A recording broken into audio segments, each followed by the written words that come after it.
pit stops in the late 70s had never been considered really. Pit stops were, as they were throughout the 60s and 70s, they were an evil.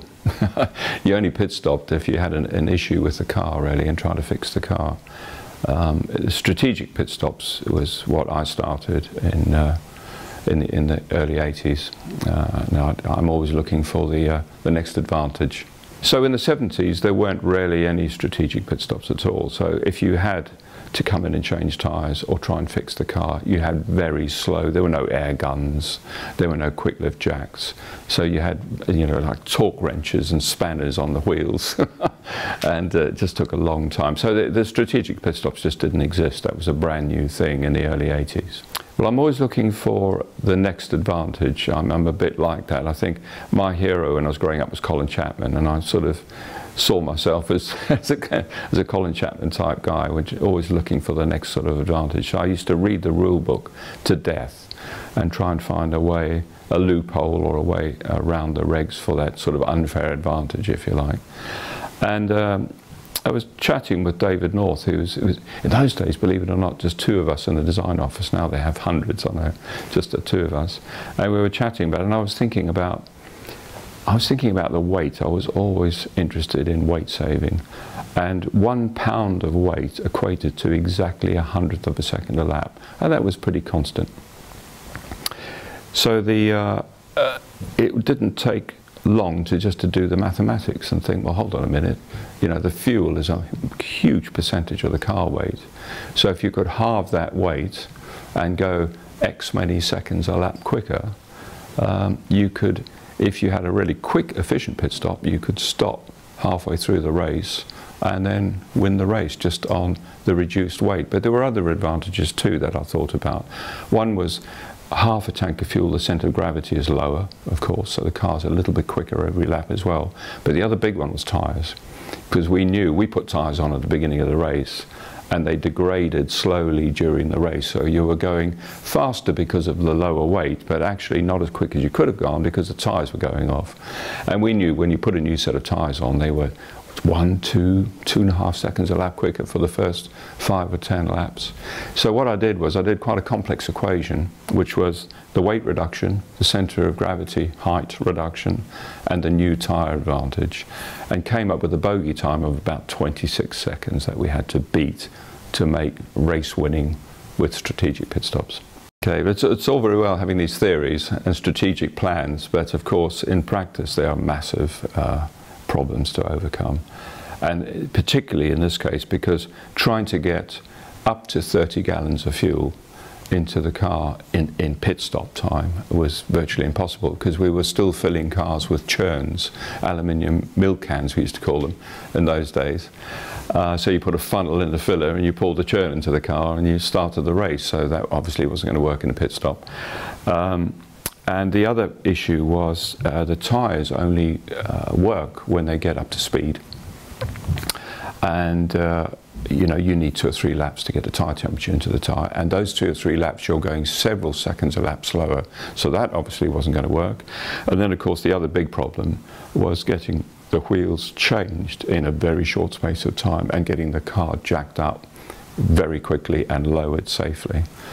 In addition to that, because we had the BMW turbocharged engine, we had a problem. When the engine came in hot and stopped, the turbocharger bearing would seize because it had no oil flow around the outside of the casing. And of course, if you stop for more than about 5 seconds, the turbo seized. So we had all those problems to try and overcome. I think all the strategy behind the stop was done with myself and David North, who was the only other designer in the office. And then of course once we started working with a team, we had a very good team of people, I started taking video footage of stops.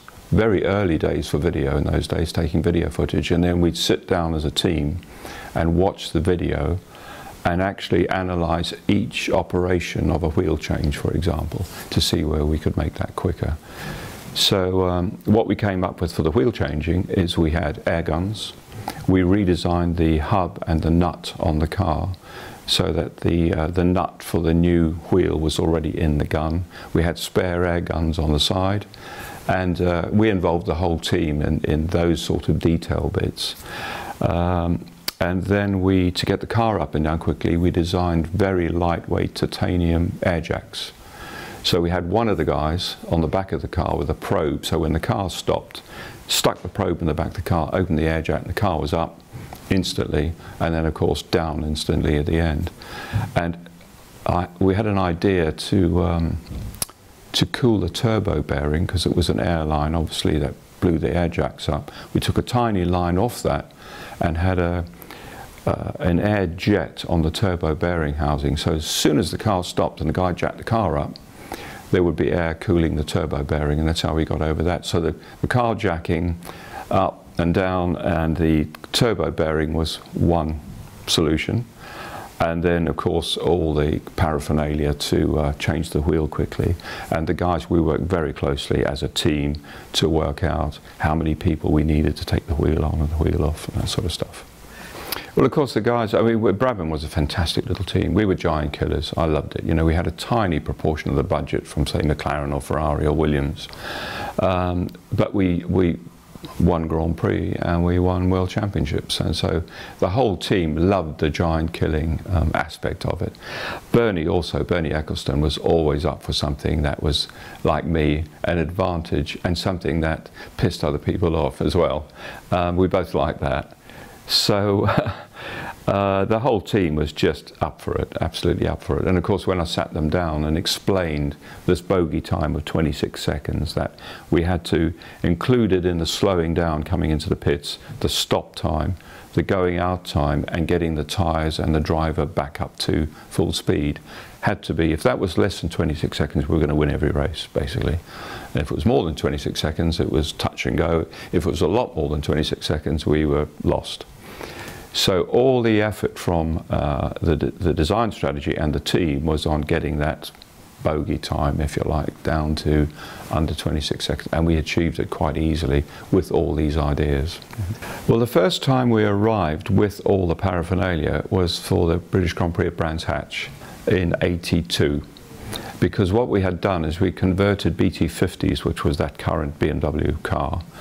This was ahead of doing the 52, which won the championship. And we started halfway through the season, or 2/3 of the way through the season, with pit stops. And of course, the other paraphernalia is the two other things we had to achieve were tyre heating and getting the fuel in quickly. And the tyre heaters, in those days, there weren't any tyre heaters. There'd never been tyre heaters in Formula One. I was the first one to bring in tyre heating. But we didn't have the nice little electric blankets they have now that you wrap around the tyre.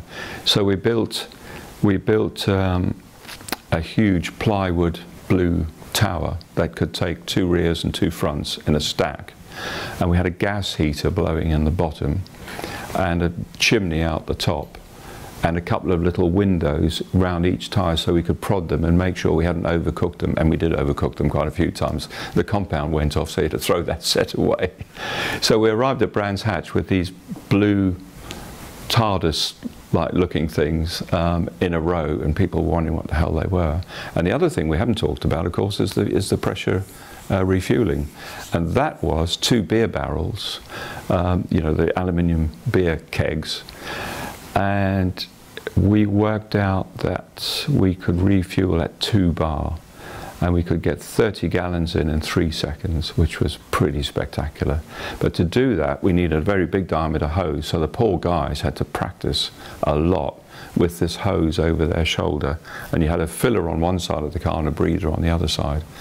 And when you opened the valve, it was just a rumble, almost like an explosion, and the car just went 30 gallons in 3 seconds.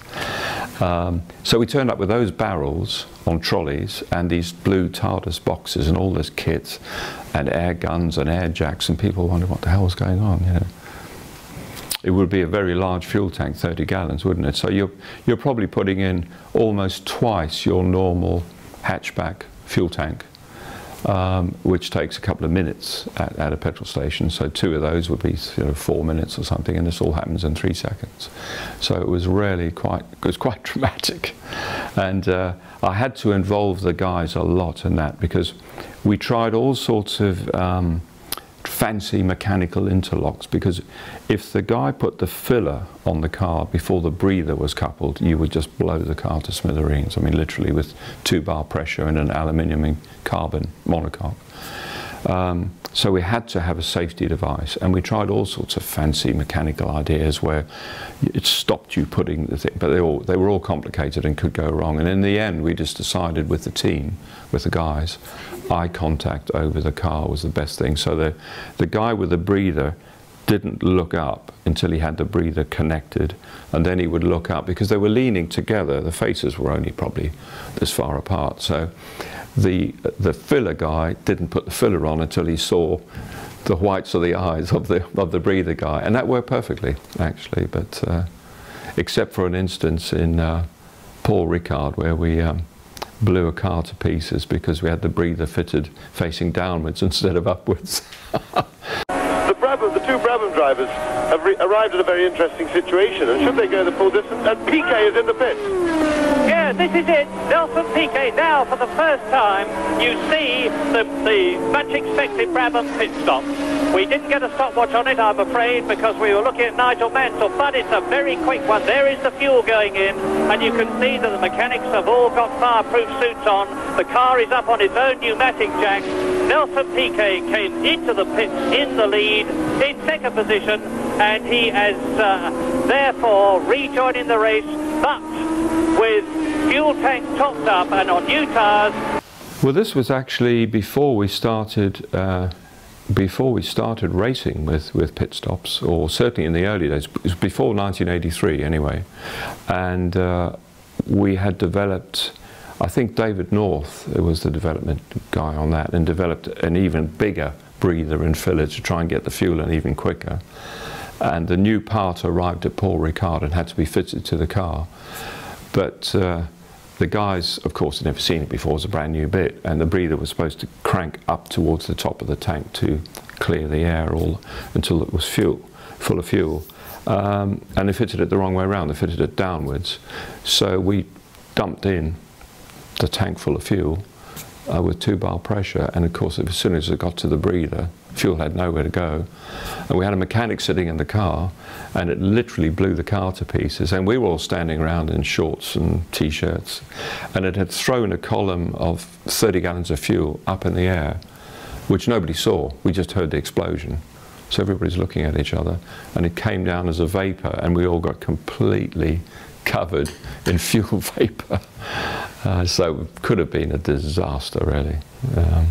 I look back, there's a famous photograph of the first time we actually got through a race, because all through 1982 the engine was very unreliable in those days. We were still learning with BMW on the engine, and we kept blowing up engines and turbos and all sorts of things. So we never got to the end of the race. So we gave away our secret for nearly half a season during that. But I look back on those photographs now, and I've got all the boys dressed in fireproof overalls and helmets, and I'm standing in front of the car in shorts and a short sleeve shirt, because I did what they now call the lollipop man in front of the car. You know, I did that. I stood in front of the car and looked at the driver in the eyes and said, "Hold it until we were ready to go." But it was so dodgy thinking back, you know. But you don't think about that at the time, because you're just looking to get the advantage. You know. The thing that was banned after the first year was pressure refueling, which was actually quite right, because you know, that was pretty dangerous stuff. But then, of course, pit stops went on for many years after that. And then the refueling was banned after a few fires and accidents and things. I think, you know, Formula One goes through eras. I think the strategic stopping for tyres and refueling, which we started in '82, really has changed Formula One forever, if you think about it, because the whole race now is based on tyre strategy and how many stops and undercuts and all that sort of stuff. I used to love the strategy. Nowadays you see these pictures with 40 guys sitting at computers. I had an A4 spreadsheet where we filled in the circuit lap times, the circuit length, the weather conditions, the tyres we had available, and we did a very simple calculation to see how many laps we would go. on tyres. We generally went about 70% of the distance, which people could never understand when other people started doing pit stops. They would go half distance, half distance. But the reason I went 70% was because if you do the calculations, you could run the car right down to the ragged edge on minimum weight, because normally in those days we didn't have sophisticated computers measuring the fuel usage, so we had to calculate how much fuel you had, so you always left about 4 or 5 kilos of fuel in the car at the end, so you didn't run out of fuel and you weren't underweight. But if you ran 70% of the distance, you could then put in just the extra 10 litres of fuel at the stop to make sure the car would be overweight, so you'd be running right on the weight limit for 2/3 of the race. The only time we changed that is when we won the championship. At the end, we were up against the turbo Renaults, and we went to the last race at Kyalami for the South African Grand Prix, and Renault put masses of effort. It was ours to lose and theirs to win, really. We had to win the last race to win the championship, and they all knew by then we did 2/3 race distance on fuel. But what I did with PK is I only put a few gallons of fuel in PK, so he would demoralise Prost and the Renault and disappear into the distance, and they would basically give up, you know, and just hope something went wrong. And it worked perfectly. We just put, I think, 10 gallons in PK, came around in the lead, 2.5 seconds in the lead on the first lap, and Renault backed off for sure. And then of course PK came in on lap 10 or something and refueled, and so we sort of pulled everybody's bluff on that one. I think the early pit stops in the 50s when Grand Prix racing started, they had to refuel because the races were much longer. The races were 300 miles in some cases, you know, certainly much more than 2 hours, so they had to refuel. But again, I don't think anybody had stopped.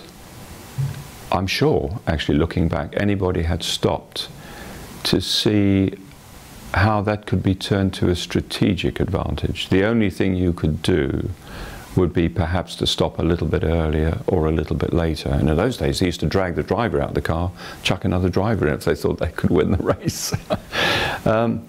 But I genuinely believe the pit stops that we started at Brabham were the first real strategic pit stops designed to try and win the race. They had to stop for fuel in those days, so all they could do is try and make it as quickly as possible. And probably they had a little window where they could, you know, maybe stop 2 laps earlier or 2 laps later, but that was about it. So I think the Brabham pit stops were the first real strategic pit stops in Grand Prix racing.